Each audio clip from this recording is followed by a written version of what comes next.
Dr. Sarah Chen stood at the Emergency Operations Center's window, watching Hurricane Maxwell's outer bands paint radar screens in apocalyptic reds and yellows. Her weather prediction system, affectionately dubbed Storm Whisperer by her team, had called the hurricane's path with unprecedented accuracy 3 days ago. Now, as the Category 5 storm bore down on Miami with 200 miles per hour winds, that early warning was paying off. Sector 7 evacuation complete, 30 minutes ahead of schedule, announced Maria, her assistant coordinator. The new route algorithms are working better than we hoped. Sarah allowed herself a small smile. Years of studying Earth's most extreme weather patterns had led to this moment. An evacuation system so efficient it was saving lives before the storm even made landfall. On the massive screens surrounding them, thousands of glowing dots represented vehicles moving smoothly along optimized escape routes, like blood cells through perfectly engineered veins. Dr. Chen, Tom, their radar specialist, called out with an edge of panic in his voice. "You need to see this." Sarah rushed to his station, her coffee forgotten. On the radar, Hurricane Maxwell's perfectly formed eye had stopped. Not slowed, not weakened, stopped, as if someone had pressed pause on the most powerful storm in recorded history. "That's impossible," Sarah muttered, fingers flying across the keyboard as she checked and rechecked the data. The wind speeds around the eye had dropped from 200 miles per hour to 0 in less than a minute. Physics didn't work that way. Storms didn't just freeze. The emergency center's phones started ringing simultaneously as reports flooded in. Through the windows, Sarah watched as the churning clouds above Miami grew still, creating an eerily perfect circle of calm sky. And in that circle, something was descending. The object was massive, easily a mile wide. Its metallic surface reflecting the afternoon sun with an intensity that made it painful to look at directly. As it lowered through the suspended hurricane, the storm clouds parted around it like curtains, defying every meteorological principle Sarah had spent her career studying. "Get me the governor," Sarah ordered, her voice steady despite the situation. "And the Air Force, and probably NASA." She paused, watching as the object, clearly a vessel of some kind, continued its controlled descent. "Actually, get me everyone." The next hour was chaos, but not the kind they'd prepared for. Instead of coordinating emergency responses to a hurricane, Sarah found herself collaborating with military officials as the enormous vessel settled into a hover above downtown Miami. The evacuated streets made it easier for the authorities to establish a perimeter, though Sarah noted with professional pride that some citizens were still following her evacuation protocols, even with an alien ship overhead. When the aliens finally emerged, they didn't look quite like anyone had expected. The Orcs, as they called themselves, were tall, crystalline beings that seemed to shimmer with internal light. Their first words, transmitted directly into the minds of everyone present, weren't threats or demands, but expressions of confusion. "Your warriors continue to flee despite our intervention," the alien voice echoed in Sarah's head. "We have halted the orbital bombardment. You are safe now." It took several minutes of confused back and forth before everyone realized what was happening. The Orcs had been watching Earth for months, monitoring what they believed to be continuous planetary warfare. Every hurricane, tornado, and blizzard had been interpreted as a weapons test or active combat. "You mean to tell us," Sarah said, trying to keep her voice diplomatic, "that you think the hurricane is a weapon? Is it not?" The Orcian leader's crystalline form pulsed with curiosity. "Our sensors detected Class 4 combat conditions. The energy readings match our most advanced atmospheric warfare systems." Sarah couldn't help but laugh, earning sharp looks from the military personnel around her. "That was just a regular hurricane. Actually, we were handling it pretty well before you stopped it. Our evacuation success rate was breaking records." The Orcs' confusion was almost palpable. Their crystalline forms flickered rapidly as they processed this information. "You mean to say The alien voice resonated in their minds that these conditions are natural, and you simply adapt to them. Well, yeah, Sarah shrugged. We've had a lot of practice. This isn't even the worst hurricane we've seen. Though I have to admit, the 200 miles per hour winds were going to make things interesting. The aliens fell into what seemed to be stunned silence. Their crystalline bodies had dimmed to a faint glow as they processed this revelation. Finally, their leader spoke again. "We have made a significant error in our assessment of your species," the voice echoed. "We believed we were intervening in a planetary war. Instead, we find you have mastered survival in conditions our own military considers unsurvivable." There was a pause, and Sarah could have sworn she heard something like awe in the alien's mental voice. "We must know more." As Sarah watched the alien ship hovering where Hurricane I had been just hours before, she had a feeling that her expertise in Earth's weather was about to become much more important than she'd ever imagined. Humanity's first contact wasn't going to be defined by our technology or our military might, but by our ability to thrive in conditions that apparently terrified advanced alien civilizations. She just hoped someone would explain to the Orcsians about tornadoes before they discovered those on their own. The United Nations Security Council chamber had never been so crowded. 2 weeks after the Miami incident, representatives from every nation sat shoulder to shoulder, watching as the holographic Orcsian delegation delivered their ultimatum. "We require your finest combat specialists." The alien voice resonated through the chamber. "Those who have mastered survival in your harshest combat zones." General Helena Martinez of the United States Joint Chiefs raised her hand. "Perhaps we should clarify what you mean by combat zones." The Orcsian leader's crystalline form pulsed as it projected images into the air. Hurricanes, tornadoes, blizzards, sandstorms. The assembly burst into confused murmurs as they realized the aliens were still mistaking weather for warfare. "Ah." The Chinese representative smiled. "You don't want soldiers. You want our weather experts." The selection process began immediately. Every nation submitted candidates, but the Orcsians' criteria were unlike anything they'd expected. Military service was irrelevant. Instead, the aliens analyzed survival statistics, adaptation capabilities, and direct experience with extreme weather conditions. Maya Rodriguez was chasing a supercell in Oklahoma when she got the call. Her storm tracking vehicle, nicknamed Tornado Dancer, was parked precisely 400 meters from a forming funnel cloud. She just finished launching her data-gathering drones when her phone rang. "You want me to what?" she asked, ducking as debris flew overhead. "I'm kind of in the middle of something here." But her record spoke for itself. 3 years ago, she'd driven straight into an EF4 tornado to rescue a stranded family, using her intimate knowledge of vortex dynamics to navigate through the storm.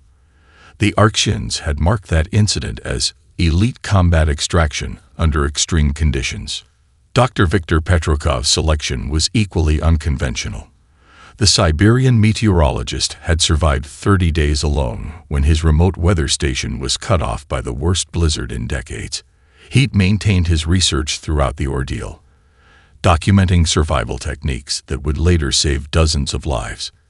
To the Orcsians, this translated as extended solo combat endurance in hostile territory. Captain Amara Rahman's nomination came from Bangladesh's Coast Guard. Her revolutionary flood rescue techniques had saved thousands during increasingly severe monsoon seasons. She developed a system for predicting flash flood patterns that the Orcsians' computers had flagged as tactical water combat expertise. The final selection surprised everyone.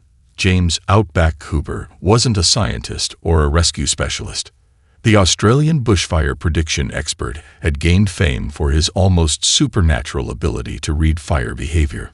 Where others saw chaos in the infernos that regularly threatened his country, James saw patterns.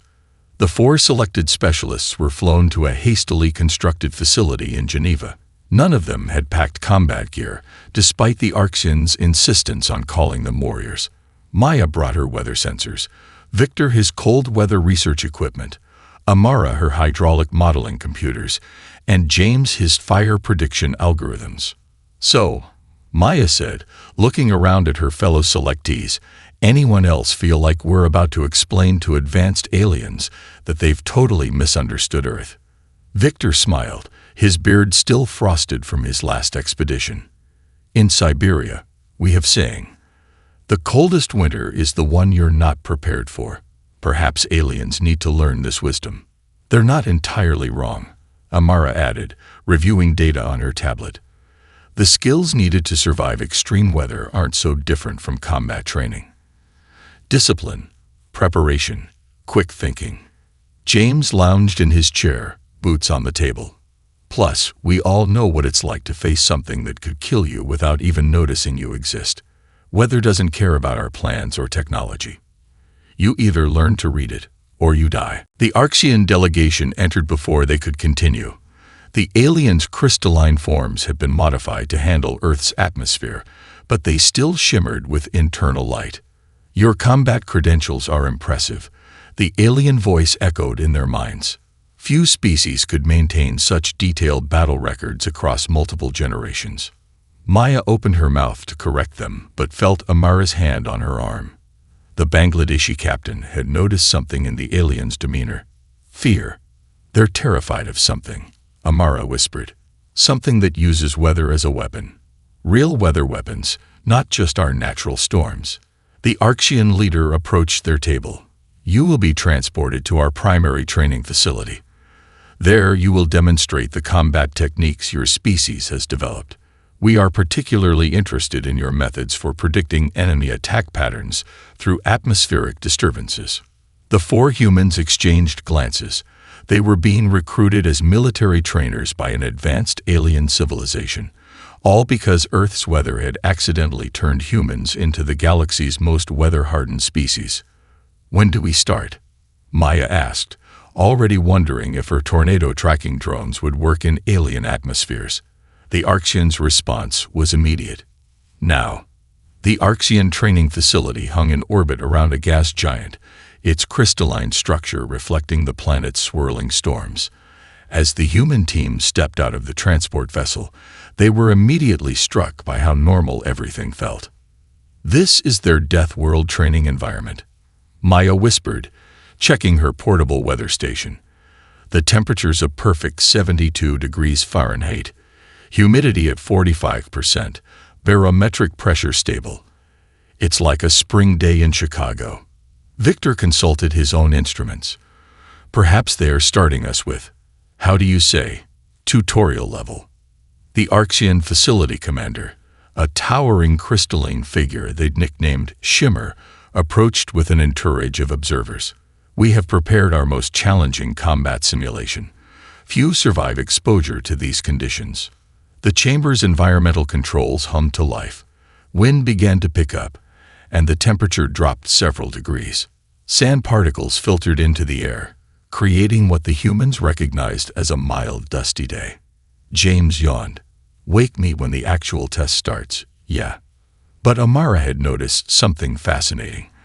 The Arxian observers were frantically recording every movement, every casual adjustment the humans made to deal with the mild conditions.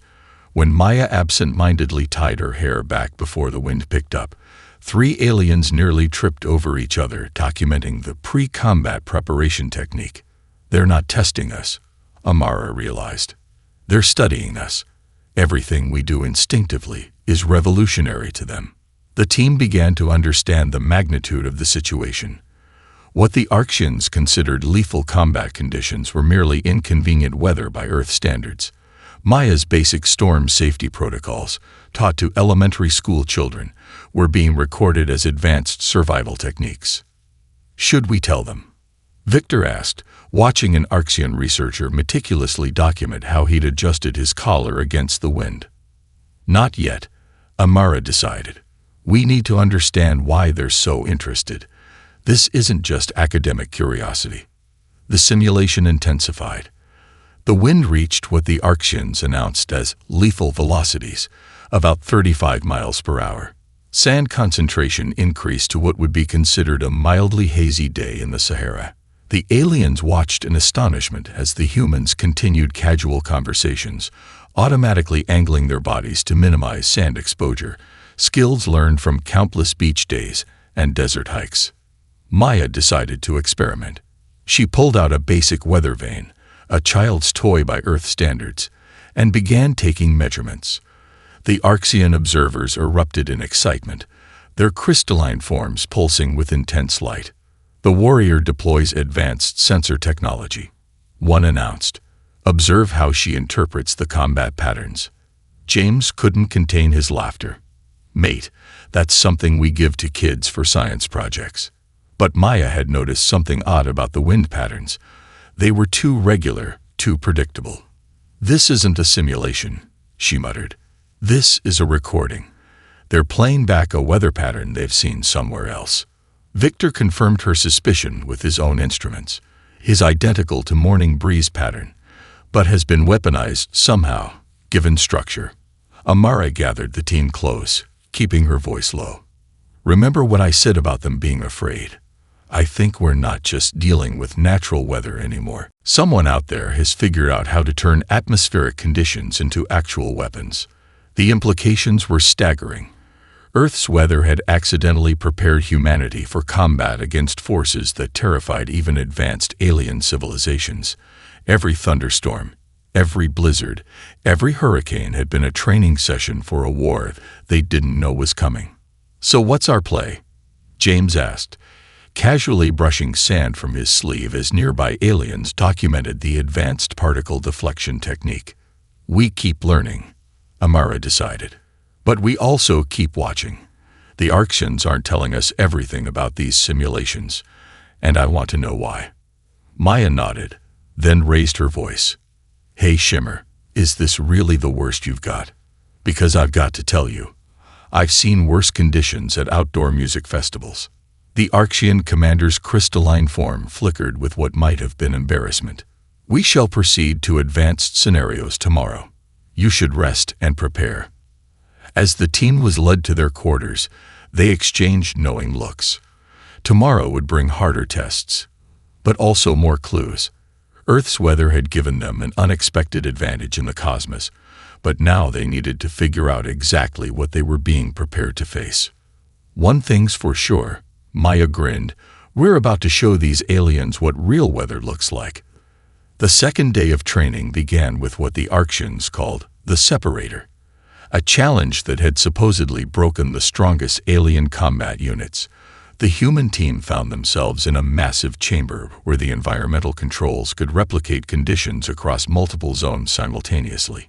"Today, you face our most advanced combat simulation," Shimmer announced, their crystalline form pulsing with anticipation. "You will be separated and must survive independently." Maya found herself in a section where swirling sand reduced visibility to mere feet. Victor was thrust into a zone of dropping temperatures and howling winds. Amara faced rising water levels and complex current patterns, while James confronted a chamber of shifting heat signatures and unpredictable air movements. But something was different about these conditions. They weren't the simple recordings from yesterday. These patterns, Maya's voice crackled over their communication devices. "They're responding to us. Adapting." She was right. Every movement they made altered the conditions around them in subtle ways. It was less like recorded weather and more like a conversation. Victor, comfortable in his cold zone despite temperatures dropping below -40 degrees Fahrenheit, noticed something else. These patterns, they are familiar, too familiar. He pulled out his research tablet. Comparing the swirling snow patterns to Earth's polar vortexes is almost exact match to Arctic circulation systems. James, meanwhile, was putting his bushfire prediction algorithms to unexpected use. The heat patterns in his chamber weren't chaotic. They followed rules he recognized from tracking fire fronts. "It's like they copied Earth's weather systems," he reported, "but they've added something. Some kind of control mechanism."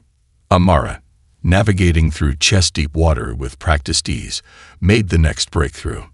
"The patterns are similar to Earth's because they're based on the same physical principles. But there's an intelligence behind these. They're not just simulating weather, they're using it as a language.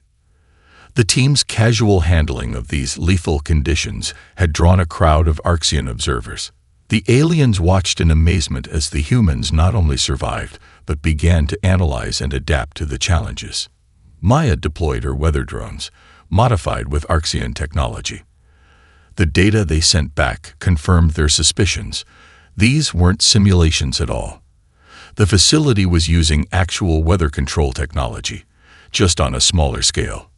"Hey Victor," she called over the comm. "Remember how Earth's weather patterns sometimes create standing waves in the atmosphere?" "Duh," the Russian answered, already seeing where she was going. "Like resonance patterns in musical instrument." "Exactly. Watch this." Maya adjusted her drone sensors to detect atmospheric harmonics. The results were stunning. The combat simulations were creating perfectly tuned standing waves, like notes in a cosmic song. James caught on quickly. It's not random at all. These patterns are deliberately structured. Someone designed this technology to be beautiful. The Arxian observers were becoming agitated. This wasn't just humans surviving their tests. They were beginning to understand the underlying principles of technology that was supposed to be beyond their comprehension. Amara, always the strategist, made the connection. The Arxians didn't create this technology. They captured it. That's why they're so desperate to understand it. That's why they brought us here. As if responding to her words, the environmental controls suddenly ramped up. The sand in Maya's chamber became a blinding storm. Victor's temperature plummeted further. Amara's water turned to raging rapids. James's heat patterns intensified. But instead of breaking them, the increased challenge only confirmed their theories. The patterns were even clearer at higher intensities. Distinct, purposeful, almost like. "It's Morse code," Maya shouted over the howling wind. "Not exactly, but the same principle. These weather patterns are carrying encoded information." Victor, using his cold weather expertise to create a temporary shelter, added another piece to the puzzle. Is why patterns match Earth's weather. Same physical laws, same mathematical principles. Universal language written in storm and wind. The Arxians had noticed their discoveries. Shimmer approached the control center, their crystalline form flickering with concern. The test will now conclude. But it was too late. The human team had seen too much. Earth's weather hadn't just prepared them to survive these conditions, it had taught them to understand them. Somewhere out there was a civilization that spoke in hurricanes and wrote poetry in lightning, and humanity might be uniquely qualified to translate. As the environmental systems powered down, the team regrouped, sharing knowing looks. The Arxians had brought them here to learn about combat tactics, but they'd stumbled onto something far more significant. The question was, what would they do with this knowledge? "So," James said, casually wringing out his sweat-soaked shirt, "should we tell them we've cracked their little secret?" Amara shook her head. "Not yet. First, we need to understand why they're so afraid of weather shapers, and why they're so interested in us." Maya grinned, checking her drone's data. "Well, whatever's coming next, at least we know one thing. Earth's weather just became our greatest diplomatic asset." The facility's third challenge was supposed to be about surviving electrical storms. Instead, it became the moment everything changed. Maya stood in the center of the testing chamber, her modified drones hovering around her like mechanical butterflies. The Arxians had announced this would be their most advanced combat simulation yet, a combination of electromagnetic pulses and atmospheric disturbances that no other species had survived. "Ready for some fireworks?" she asked over the comm to her teammates, who were monitoring from a supposedly safe distance. The first lightning bolt split the air, and Maya's eyes widened. This wasn't like Earth lightning. It moved too slowly, too deliberately.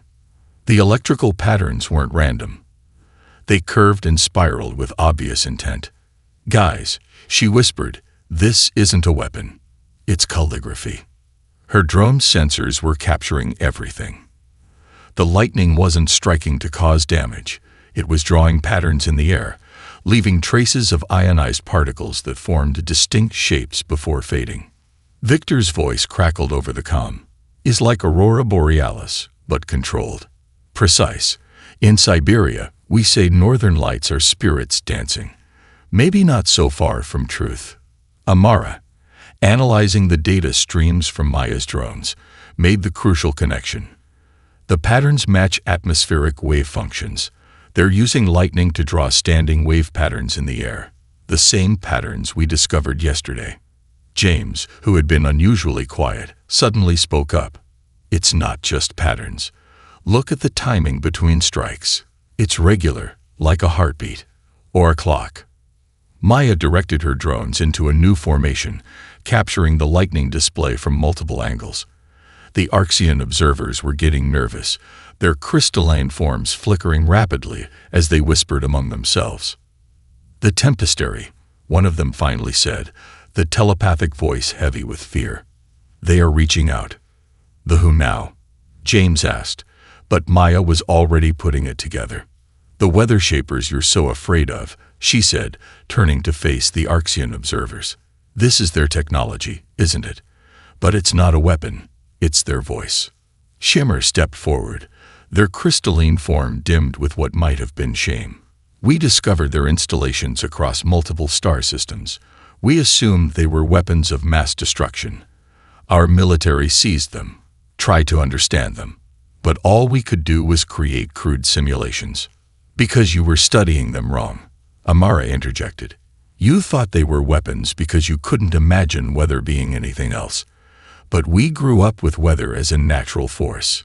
Beautiful and dangerous, but ultimately part of life." The lightning continued its dance, and now that they knew what to look for, the message was becoming clearer.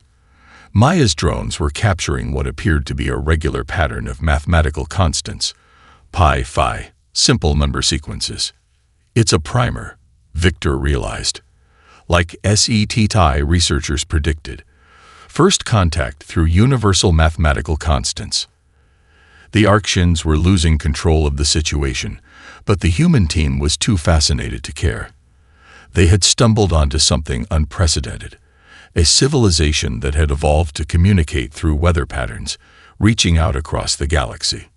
"The storms on our world," Maya said slowly, "the hurricanes, the tornadoes, were they trying to talk to us too?" Amara checked historical weather pattern data on her tablet. "Some of them, maybe. But Earth has its own natural weather. That's why we're uniquely qualified to understand the Tempestary.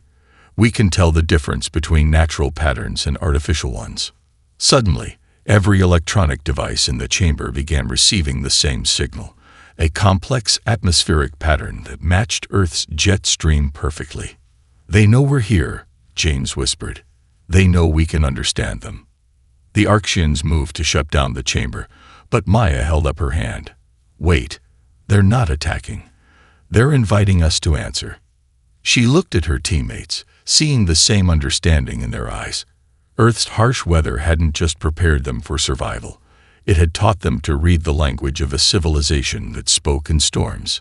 "So," James said with a grin, "anyone remember how to make ball lightning? Because I think it's time we wrote a letter to our new pen pals." The chamber crackled with energy as the team prepared to do something unprecedented. Use Earth's weather knowledge not for survival or combat, but for first contact with a civilization that had been reaching out all along. Maya took a deep breath, her drones ready to help modulate the electrical fields. "Let's show them how humans say hello."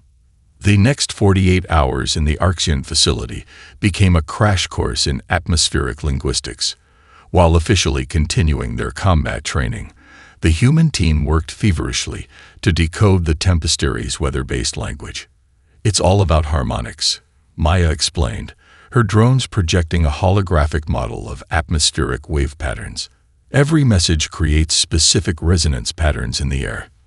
Like how different notes make different wave patterns, but infinitely more complex." Victor had converted his cold weather research equipment into makeshift atmospheric analyzers. Is similar to how pressure systems interact on Earth, high pressure, low pressure. They dance together, create patterns. Tempestary just make dance deliberate. The Arxians watched with a mixture of fear and fascination as the humans casually decoded what they had spent decades trying to understand as weapons.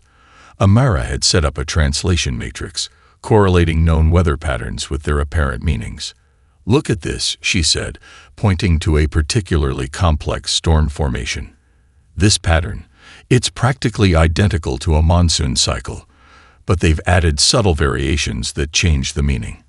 It's like weather with grammar." James, surprisingly, had become their best pattern recognizer. Years of predicting bushfire behavior had given him an intuitive understanding of how atmospheric conditions flowed and combined. "It's like they're painting," he explained, sketching patterns in the air. "Each type of weather is a different color, and they blend them to create meaning. A bit of lightning here, a pressure wave there. It's art, not artillery." The breakthrough came when Maya's drones detected a new pattern emerging in the facility's environmental systems. The Tempestary weren't just sending recorded messages, they were actively communicating. "They're watching us work," Maya realized. "Every time we decode a pattern, they send a more complex one. They're teaching us." The Arxians moved to shut down the facility's systems, but it was too late. The Tempestary had gained enough control to maintain their connection. Instead of the chaos the Arxians feared, though, the weather patterns became gentle, almost playful. "Look at this," Amara called out, her translation matrix working overtime. "They're showing us Earth's weather patterns, but with subtle differences. They've been studying us too." Victor laughed, his beard frosting over from a perfectly controlled micro-blizzard. "They recognize Earth as natural weather world. See us as weather-touched, perhaps." The team worked through the night, their Earth-born instincts helping them understand concepts that had baffled the Arxians for generations. They learned that the Tempestary were a gaseous species, evolving in the upper atmospheres of gas giants. Weather wasn't their weapon, it was their art, their language, their very essence. "All those weather control stations the Arxians captured," Maya said, realization dawning. "They weren't military installations. They were libraries, art galleries, schools." James nodded, watching patterns of heat and pressure dance through the chamber. And every time the Arxians tried to use them as weapons, it was like trying to use a piano as a battering ram. No wonder they couldn't make them work right. The Tempestary's messages became clearer as the team's understanding grew. They weren't the warlike species the Arxians feared. They were explorers, scientists, artists, reaching out across the galaxy through the one medium they knew best: weather. Amara's translation matrix finally cracked their main message. "They want to know if we'll speak for them," she announced. "They've watched us survive and adapt to weather that other species flee from. They think we can help bridge the gap, help other species understand them."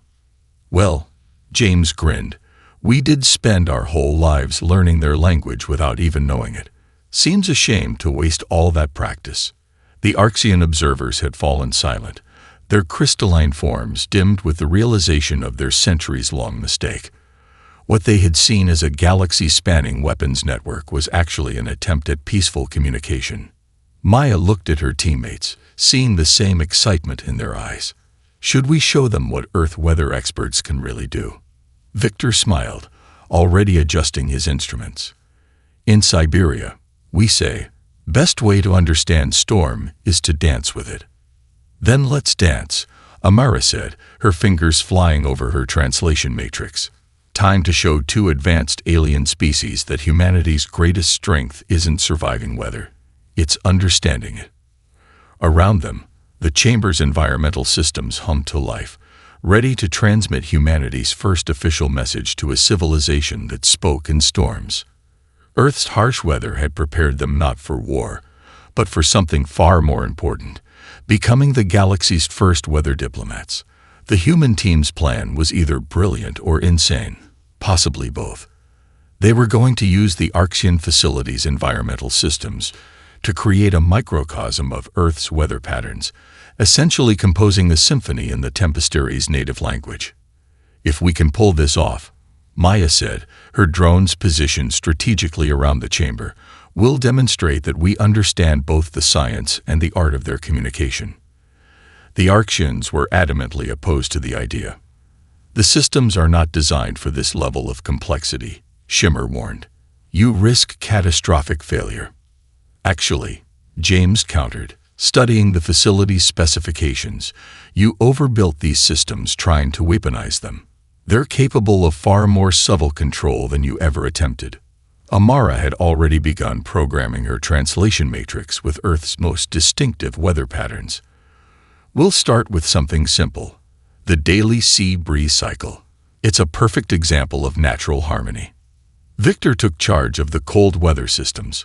Then we add polar vortex pattern. Show them we understand both gentle and powerful forces. The chamber's environmental controls hummed to life. Under Maya's guidance, her drones began modulating the air pressure and temperature, creating a perfect miniature version of Earth's coastal weather patterns. Warm air rose from the heated chamber floor, while cool air descended from above, establishing a pristine convection cycle. Now watch this, James said, introducing carefully controlled heat variations. The artificial sea breeze began to pulse with a rhythm that matched the mathematical constants they'd identified in the Tempestuary's messages. The effect was immediate. The facility's sensors detected increased activity in the captured weather control systems. The Tempestuary were paying attention. Here comes the tricky part, Maya announced. Victor, ready with that vortex. The Russian meteorologist nodded, his instruments already creating a spinning column of supercooled air. Duh. Is like ballet. Timing must be perfect. They had discovered that the Tempestuary's language wasn't just about creating weather patterns. It was about how those patterns interacted and evolved. Simple patterns combining to create complex meanings, like words forming sentences. The team worked in perfect synchronization, each adding their expertise to the growing atmospheric symphony. Amara's pressure systems created the underlying rhythm. Victor's cold vortex provided structure. James's heat patterns added complexity, and Maya's drones conducted the whole performance. Look at the harmonics, Amara called out, her translation matrix displaying new patterns. The resonance is stronger than anything we've seen. They're not just receiving our message, they're amplifying it. The Orcs watched in stunned silence as their combat simulation chamber transformed into something unprecedented, a perfect fusion of Earth weather patterns and Tempestuary communication techniques. Suddenly, every system in the facility activated simultaneously. The Orcs moved to shut everything down, but James held up his hand. Wait, look at the pattern. It's not random. He was right. The facility's weather control systems were activating in a precise sequence, each one adding to the atmospheric symphony the humans had begun. The Tempestuary weren't just responding. They were joining the performance. It's like a duet, Maya realized, her drones adapting to the new patterns. We showed them Earth's weather dance, and now they're showing us theirs. Victor laughed in delight. Is beautiful. Look how they match polar vortex with their own spiral pattern. Same mathematics, different expression. The chamber filled with a dazzling display of controlled weather phenomena. Lightning sketched fractal patterns in the air. Pressure waves created standing harmonics that made the very atmosphere sing, and temperature gradients painted invisible but perfect geometries through the space. They're not just communicating, Amara said, her translation matrix struggling to keep up with the complexity. They're celebrating. This isn't a conversation. It's a collaboration. James grinned, watching his heat pattern analysis show perfect synchronization between human and Tempestuary weathercrafting.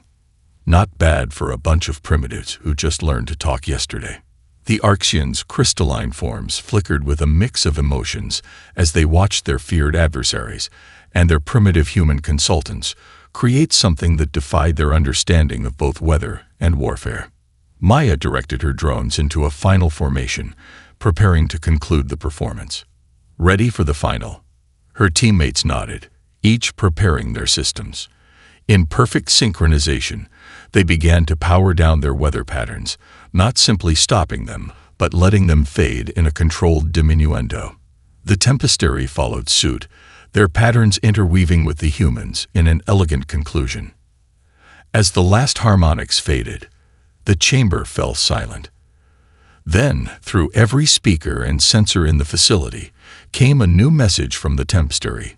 Amara's translation matrix decoded it instantly. "They say," she read, smiling, "the storm-born children of Earth understand. Let us teach each other to dance." 6 months after the breakthrough at the Orcsian facility, the Earth's upper atmosphere danced with controlled lightning and precisely shaped clouds. The Tempestary had come to visit, and they'd brought their art with them. Maya stood on the observation deck of the newly established International Weather Communication Center, her drones hovering nearby, as they recorded the atmospheric ballet taking place 20 kilometers above. The facility, converted from an old weather research station, now served as humanity's first embassy to a civilization that spoke in storms. "Still can't believe we went from fighting hurricanes to choreographing them," James remarked, watching as a perfectly formed spiral cloud pattern emerged above them. "Not fighting," Victor corrected, checking readings on his instruments. "Dancing. Was always dancing. We just didn't know our partner." The Orcsians had undergone their own transformation.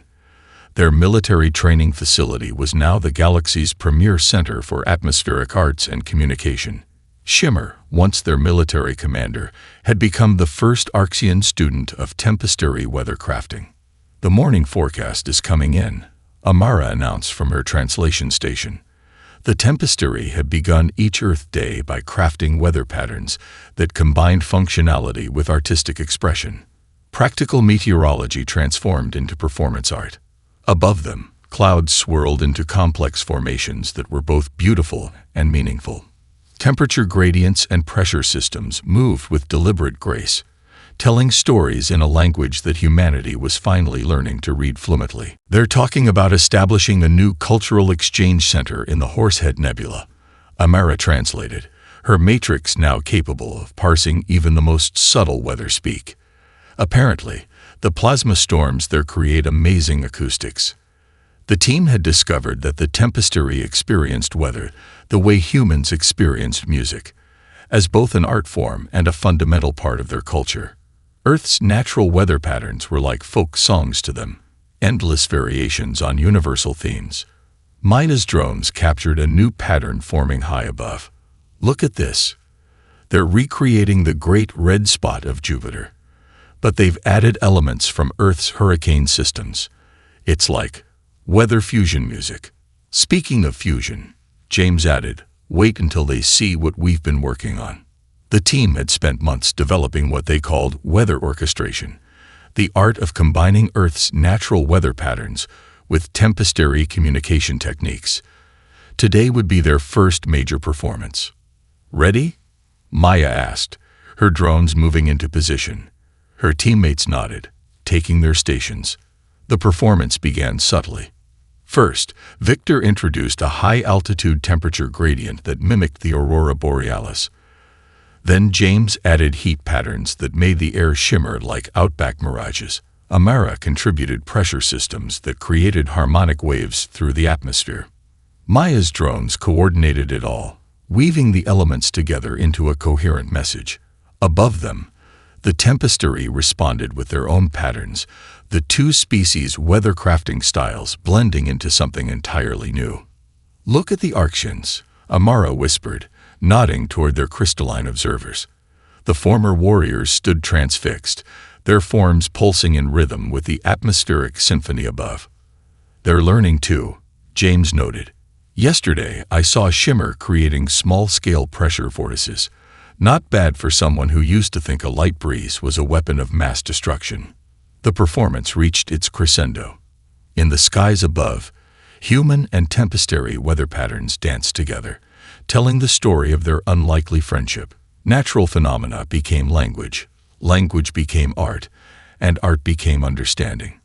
"New message coming in," Amara announced, her translation matrix glowing with activity.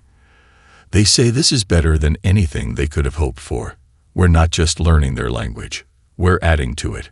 Earth's weather patterns are giving them new ways to express themselves. Victor smiled, watching the clouds dance.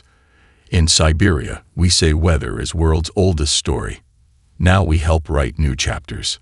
As their performance concluded, Maya's drones captured one final image, a double helix of cloud formations spiraling upward through the atmosphere. One strand formed from Earth weather patterns, the other from tempestuary designs, twisting together in perfect harmony. Not bad for a species that thought hurricanes were trying to kill us, James quipped.